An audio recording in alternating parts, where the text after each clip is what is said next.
এই মুহূর্তে সরাসরি বিধানসভা থেকে দেখছেন মুখ্যমন্ত্রী শুভেন্দু অধিকারী। আজ বিধানসভায় দ্বিতীয় দিনের শপথ বিধায়কদের। কাল মূলত উত্তরবঙ্গ, মুর্শিদাবাদ, ২ পরগনার বিধায়কদের শপথ নিতে দেখা গেছে। প্রতিনিধির সঙ্গে আরো জানাবো। আমাকে এখন ভারতীয় জনতা পার্টির স্পিকার ক্যান্ডিডেট নমিনেট করেছে আমরা রথীন বোসকে। তিনি কোচবিহার দক্ষিণ থেকে নির্বাচিত বিধায়ক, উত্তরবঙ্গকে প্রতিনিধিত্ব করবেন, গোটা রাজ্যকে প্রতিনিধিত্ব করবেন এবং একজন উচ্চশিক্ষিত সিএ। তার নমিনেশন আমাকে ফাইল করা, অনেক কাজ আছে। আর আমাদের উচ্চ মাধ্যমিকের রেজাল্ট বেরিয়েছে। আমি সমস্ত সফল ছাত্রছাত্রীকে সরকারের পক্ষ থেকে শুভেচ্ছা দিচ্ছি, শুভাশিস দিচ্ছি। তারা স্বামী বিবেকানন্দের মন্ত্র চরৈবতী চরৈবতী বলে এগিয়ে যাক। এবং আমি সংশ্লিষ্ট দপ্তরকে বলেছি যে অন্তত প্রথম, দ্বিতীয়, তৃতীয় সফল ছাত্রছাত্রীর সঙ্গে আমার সংশ্লিষ্ট এসডিওরা তাদের বাড়িতে যাচ্ছেন।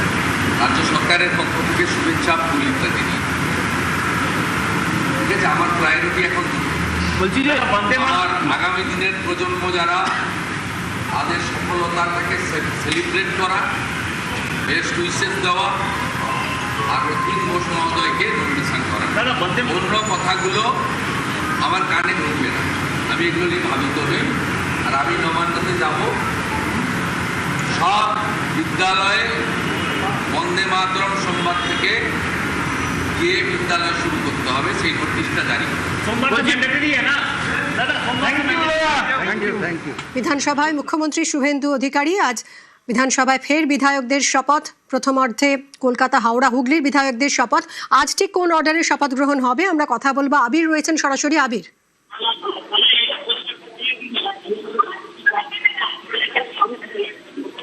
আবির শোনা যাচ্ছে?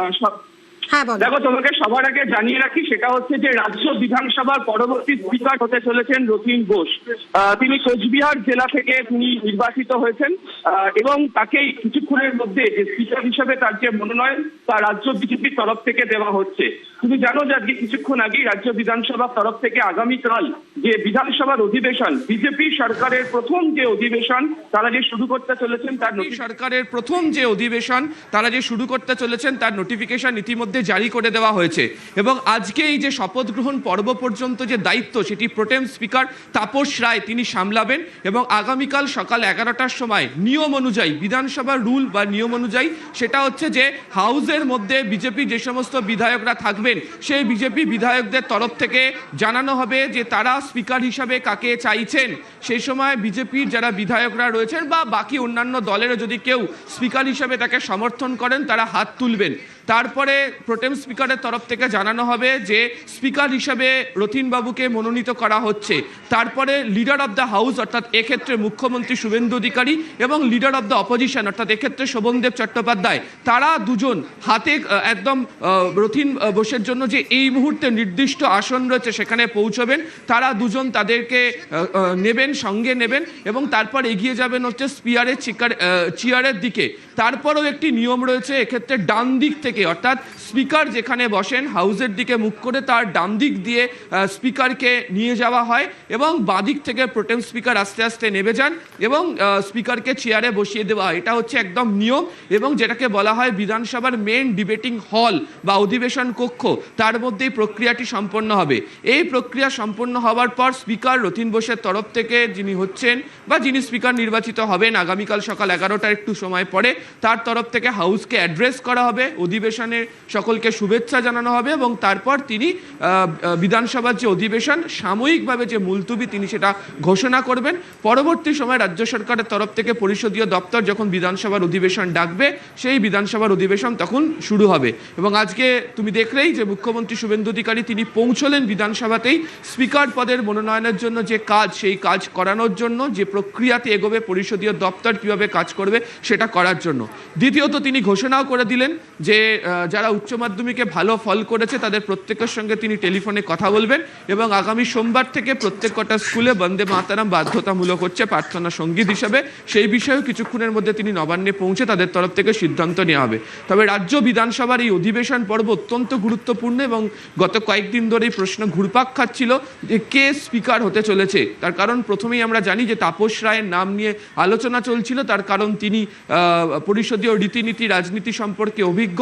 যদিও তাকে প্রোটেম স্পিকার করা হয়, বিধি বলা হচ্ছে বা যে রীতিগত এই বিধানসভা জুড়ে চলে এসছে সেখানে দেখতে পাওয়া যেত সেটা হচ্ছে যিনি প্রোটেম স্পিকার হন তিনি স্পিকার হন না।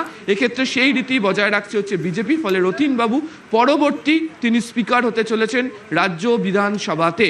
এবং এই বিধানসভাতে তুমি জানো নজিরবিহীন একটি ঘটনাও আগামীকাল গতকাল শপথ গ্রহণের সাথে হয়ে গিয়েছে, তবে আগামীকাল সেটি আরও ঘটনাবহুল হতে চলেছে। এই প্রথম রাজ্য বিধানসভাতে দেখতে পাওয়া যাবে যে যিনি বিধানসভার অধ্যক্ষ ছিলেন তিনি বিরোধী দলের বিধায়ক হিসাবে বিরোধী দলের বেঞ্চে বসবেন। 2011 থেকে 2026 পর্যন্ত বিমান বন্দ্যোপাধ্যায় তিনি এই বিধানসভার স্পিকার ছিলেন। তিনি এবারে জয়লাভ করেছেন তার আসন থেকে, যদিও তার দল তৃণমূল কংগ্রেস হেরে গিয়েছে, ফলে তাকে বিরোধী বেঞ্চে বসতে হবে। আবির, তুমি সঙ্গে থাকো, তোমার থেকে আরো একবার এই পুরো বিষয়টা জানতে চাইবো। আপনাদের জানিয়ে রাখি স্পিকার হচ্ছেন রথীন্দ্র বোস। মুখ্যমন্ত্রী শুভেন্দু অধিকারী এবং জয়ী প্রার্থীরা প্রত্যেকেই এসেছেন। গতকাল শপথ গ্রহণ অনুষ্ঠান হয়েছে এবং আজ দ্বিতীয় দিন শপথ গ্রহণ অনুষ্ঠানের। এবং স্পিকার হচ্ছেন রথীন্দ্র বোস। প্রোটেম স্পিকার ছিলেন তাপস রায়। তিনি বিধায়কদের শপথ গ্রহণ অনুষ্ঠানে তিনি জয়ী প্রার্থীদের শপথ পড়াবেন, কিন্তু শপথ বাক্য পাঠ করাবেন। স্পিকার হচ্ছেন রথীন্দ্র বোস। ঠিক কি কি রীতি রয়েছে আবিরের থেকে আরো একবার জানবো। আবির,